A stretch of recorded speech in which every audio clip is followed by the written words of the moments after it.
All right, we got some official information about Battleworld, and I gotta say I was a little surprised to see this, that they're publishing some information about Battleworld.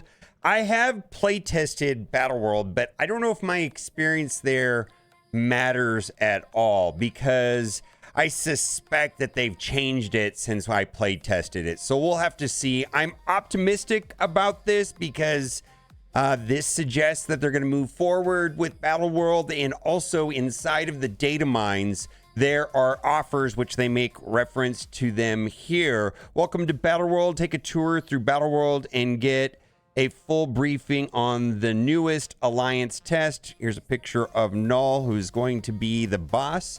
Battleworld, the famous setting of Secret Wars, is coming to Marvel Strike Force, and it will be a planet-sized test for you and your alliance. Battleworld is a new PvE alliance game mode that combines coordination, roster power, and strategy in a way that's never been seen before in Marvel Strike Force. Today, we're revealing the exciting details behind this all-new way to play.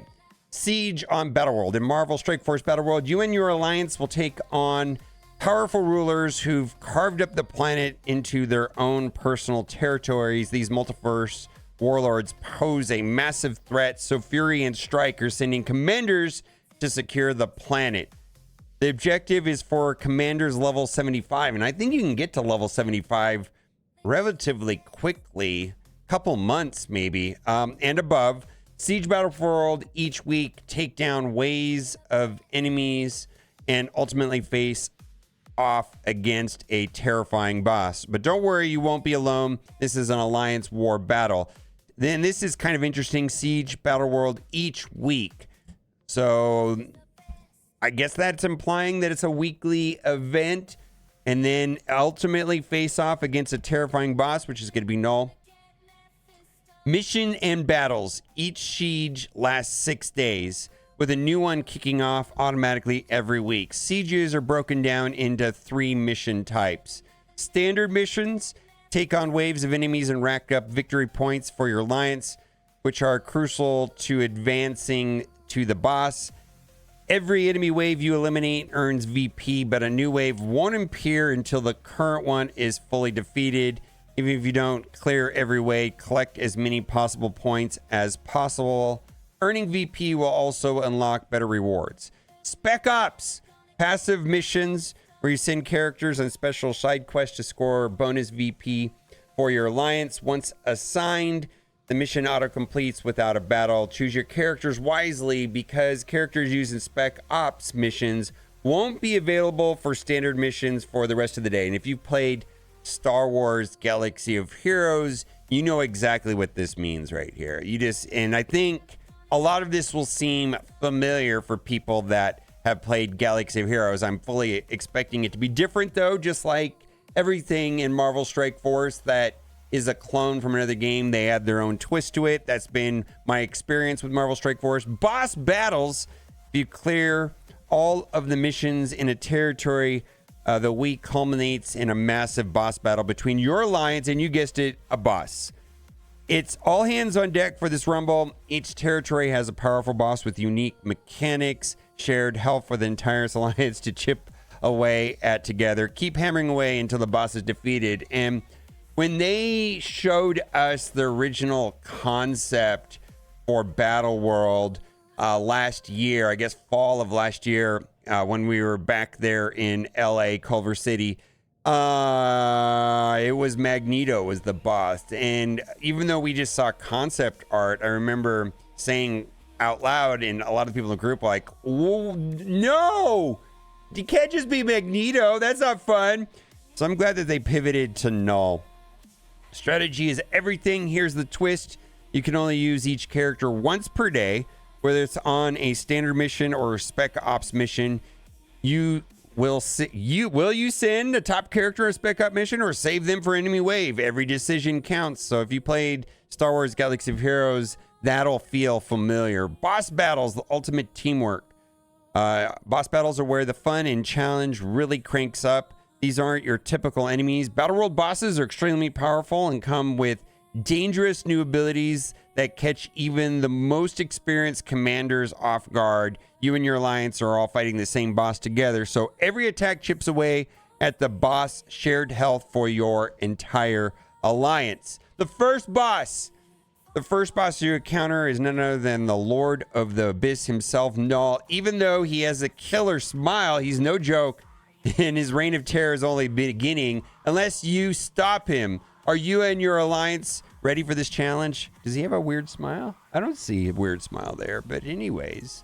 Let's keep going. Rewards. Battleworld will be a major source of purple ISO 8 resources. And that is the requirement, purple ISO 3, to go into Dark Dimension 8 to get Odin. Now, the one thing that I a little bit want to draw to your attention is that there is an event running right now to Valhalla that ends in 8 days. And this event is pretty important because currently this is how you get a 6 red Odin, a 7 red Odin, and this is really putting the pressure on myself to get Odin before this event expires so that way I can have a 7 red on a Odin. So it's a little disappointing to see.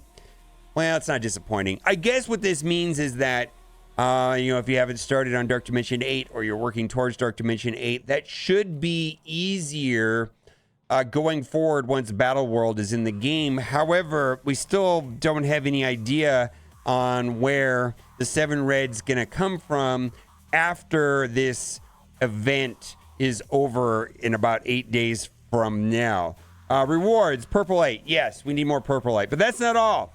You can also earn Knull character shards. Woo! Playable character by playing in Battleworld with your alliance. So you and your alliance can inject more purple into your roster and unlock a terrifying ally by journeying to Battleworld and laying waste to strike enemies. And I don't know if anybody played Galaxy of Heroes, but this is how we got Treya on some sort of event, alliance event. I suspect this is going to be very different from that, but this is not a new concept to me. I've seen this in other games. How to prepare for Battleworld. You'll need a well-rounded and powerful roster for Battleworld, so be on the lookout for upcoming events and offers to power up the following teams: Hive Mind, Extreme, X-Men, Spider Society, and Alpha Flight. So I did put up a video this weekend on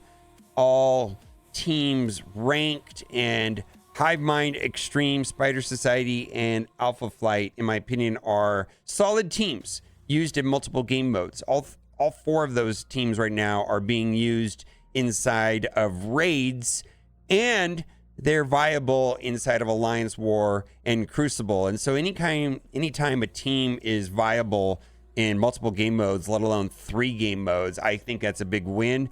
So I feel like most people have, not most people, but a lot of veteran players have these 4 teams upgraded. Power up these squads now to ensure you can eliminate the enemy waves and reach the boss in the final battle. And then, of course, it has the normal disclosure there that all information in the blog is subject to change before going live in the game. So I do think this is good news. I don't know what to expect from Battleworld. I suspect the version that I played will be different than what comes in game. I have no idea. We'll have to see. So I don't know if I have a strong opinion on this yet until I actually play it in game. Let me know what you think in the comment section. And don't forget to buy my merch. Or go home. With Whale Harder, merch. Nothing's too big Link to in the conquer. description. Now Amazon. available on Amazon. With Amazon Prime, get fast and free delivery. Ship